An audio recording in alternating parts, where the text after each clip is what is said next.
बुजुर्ग फरमाते मैंने दुआ मांगने का तरीका अपनी बीवी से सीखा। हजरत वो किस तरह?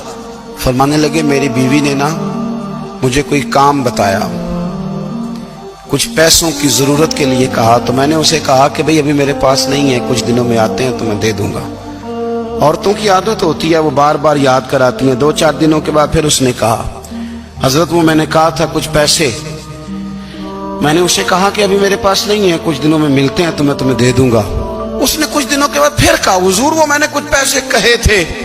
फरमाते मैंने डांट दिया, मैंने कहा कि क्या तू रोज मुझे शर्मिंदा करती है, कहा ना मेरे पास नहीं है, होंगे तो दे दूंगा, तू रोज याद कराती है। फरमाते उसने पहले तो मेरी डांट को सहा,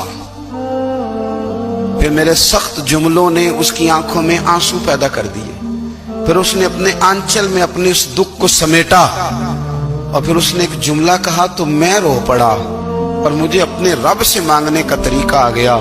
मुझे कहने लगी हजरत जी आपने डांट दिया, मैंने सह लिया, पर आप ही मेरे शौहर हैं, बताएं ना, आपसे न कहूं तो मैं किससे जाके कहूं। फरमाते मैं रो पड़ा और मैं खुल के रोया और मैं तड़प के रोया और फिर मेरी सिसकियां बंद गईं।